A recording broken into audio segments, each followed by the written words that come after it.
வீடு கட்டணும் ஐடியாவில் இருக்கீங்களா? ஆனால் உங்கள் வீடு கட்டுறதுக்கு எவ்வளோ பட்ஜெட் ஆகும் அப்படின்னு தெரியாமல் குழம்பிட்டு இருக்குன்னா இந்த வீடியோ உங்களுக்கு தான். நான் ஆர்கிடெக்ட் மதன், இது உங்கள் ஸ்டார்கிடெக்ட். ஜென்ரலாக ஒரு வீடு கட்டுறதுக்கு பார்த்தீங்கன்னா 6 வகையான பட்ஜெட் வேணும். ஆனால் பீப்புள் ஜென்ரலாக என்ன நடக்கும் அப்படின்னா, வீடு கட்டணும் டிசைட் பண்ணோடனே எவ்வளோ பில்டப் ஏரியா, அதாவது இப்போ 1000 ஸ்கொயர் ஃபீட் இருக்குன்னா உங்களோட பில்டப் ஏரியா வந்து 800 ஸ்கொயர் ஃபீட் இருக்குன்னா, இப்போ 2 ஃப்ளோர் கட்ட போகிறீங்கன்னா 1500 ஸ்கொயர் ஃபீட். அப்போ அது 1500 ஸ்கொயர் ஃபீட்டுக்கு உங்களோட market price construction cost for example 2300, 2400, 2500 based upon உங்கள் ஏரியா மார்க்கெட் ரேஞ்சை பொறுத்து அதை மல்டிபிள் பண்ணி அது என்ன காஸ்ட்டோ அதை வச்சு தான் பார்த்தீங்கன்னா பட்ஜெட் வந்து ஸ்டார்ட் பண்ணுவாங்க. பட் அது ரொம்ப தப்பான விஷயம். ஸோ இந்த 6 வகையான பட்ஜெட்ஸ் வேணும்னு சொன்னீங்கன்னா அதை நான் ஒன்றுனா சொல்கிறேன். இதில் வந்து 6வது பட்ஜெட் பார்த்தீங்கன்னா யாரும் வந்து யோசிக்காத விஷயம், ஃபாலோ பண்ணுங்கள்.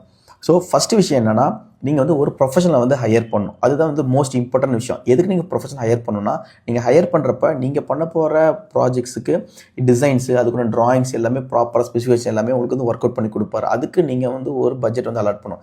2வது பட்ஜெட் நீங்கள் டிசைன் பண்ணதை கன்ஸ்ட்ரக்ட் பண்ணுறதுக்குண்டான ஒரு சிவில் கன்ஸ்ட்ரக்ஷன் பட்ஜெட். ஸோ அது வந்து செகண்டு தேவைப்படும். அண்ட் தென் 3வது பட்ஜெட் பார்த்தீங்கன்னா வீட்டுக்கு தேவையான இன்டீரியர். அதாவது இன்டீரியர்னா ஜென்ரலாக இருக்குன்னா அந்த மாடலர் பண்ணுறதும் வார்ட்ரோப் பண்ணுறது தான் இன்டீரியர் நினச்சிட்டு இருக்காங்க. அது இன்டீரியர் கிடையாது.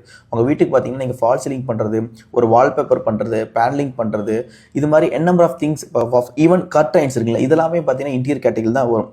இது எல்லாமே பார்த்தீங்கன்னா அதுக்கு ஒரு பட்ஜெட் தேவைப்படும். இது வந்து அரௌண்ட் ஒரு 20 to 25% உங்கள் ஓவரால் பட்ஜெட்டில் வந்து தேவைப்படும். இது வந்து 3rd. அண்ட் தென் 4th பார்த்தீங்கன்னா ஃபர்னிச்சர்ஸ். இப்போ வந்து நீங்கள் வீட்டுக்கு வந்து நீங்கள் மூவின் ஆகுறீங்கன்னா உங்கள் வீட்டில் எக்ஸிஸ்டிங் வீட்டில் இருந்து ஃபர்னிச்சர் இருந்தால் ஓகே. இன்கேஸ் இல்லைன்னா நீங்கள் அதை பர்ச்சேஸ் பண்ணணும். இப்போ சோஃபாலேருந்து ஆரம்பிச்சு காட்டு, டேபிள்ஸ்ன்னு நிறைய விஷயம் வாங்க வேண்டியது இருக்கும்.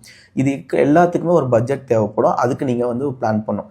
அடுத்த 5th பட்ஜெட் பார்த்தீங்கன்னா அப்ளைன்சஸ். அதாவது இப்போ வீடு கட்டி முடிக்கிறீங்கன்னா உங்களோட ஷெல்லு மட்டும் தான் க்ரியேட் ஆகும், ஃபினிஷஸ் இருக்காது. ஃபார் எக்ஸாம்பிள் உங்களுக்கு லைட் ஃபிட்டிங்ஸ் வேணும், ஃபேன் வேணும், ஏசி வேணும், அதுக்கப்புறம் பார்த்தீங்கன்னா geyser, like water pump, even பார்த்தீங்கன்னா இப்போ மிக்சி, கிரைண்டர், வாஷிங் மிஷின், இது எல்லாமே பார்த்தீங்கன்னா எலக்ட்ரிக்கல் அப்ளைன்சஸ் தான். கண்டிப்பாக வீடெல்லாம் தேவைப்படும். அப்போ அதுக்கு ஒரு பட்ஜெட் தேவைப்படும். அந்த லாஸ்ட்டாக 6th பார்த்தீங்கன்னா மோஸ்ட் இம்பார்ட்டன்ட்னா வீடெல்லாம் கட்டி முடிச்சிட்டோம். ஆனால் கட்டி முடிச்சா முடிய போகிறது இல்லை. கண்டிப்பாக நம்ம ஃபங்க்ஷன் வந்து கண்டக்ட் பண்ணுவோம். அப்போ அந்த ஃபங்க்ஷனுக்கு ஒரு நல்ல ஒரு பட்ஜெட் தேவைப்படும். ஏன்னா அதுக்கு ஃபுட்லேருந்து நிறைய விஷயம் அரேஞ்ச் பண்ணிட்டு இருக்கும். இது ஏன் வந்து முக்கியமானு சொல்கிறேன்னா, வீடு கட்ட ஆரம்பிச்சிருந்து நம்ம எல்லாம் செலவு பண்ணிகிட்டே இருக்கிறனால மோஸ்ட்லி காசு இல்லாமல் இதுக்கே வந்து செலவாயிடும். அப்போ end of the day function வரப்போ பார்த்தீங்கன்னா சஃபிஷியன்டான மணி கையில் இருக்காது. அதனால் ப்ராஜெக்ட் ஸ்டார்ட் பண்ணுறதுக்கு முன்னாடி இது மாதிரி 6 வகையான பட்ஜெட்டை வந்து பிளான் பண்ணுறது ரொம்ப முக்கியமான விஷயம். ஸோ இதெல்லாம் சரியாக நடக்கணும்னா நீங்கள் பண்ண வேண்டியது ஃபஸ்ட்டு விஷயம்னா நீங்கள் நல்ல ஒரு ப்ரொஃபஷனலாக ஹையர் பண்ணணும். இப்போ எங்களை மாதிரி நல்ல ப்ரொஃபஷனல் ஹையர் பண்ணுறப்ப உங்களோட பட்ஜெட்டை வந்து எப்படி ஸ்ட்ரீம்லைன் பண்ணலான்னு ஈச் அண்ட் எவ்ரி திங்க் எவ்வளோ பட்ஜெட் வேணுங்கிறத ப்ராப்பராக பிளான் பண்ணி உங்களுக்கு நல்லபடியாக ப்ராஜெக்டை முடிச்சு கொடுப்பாங்க.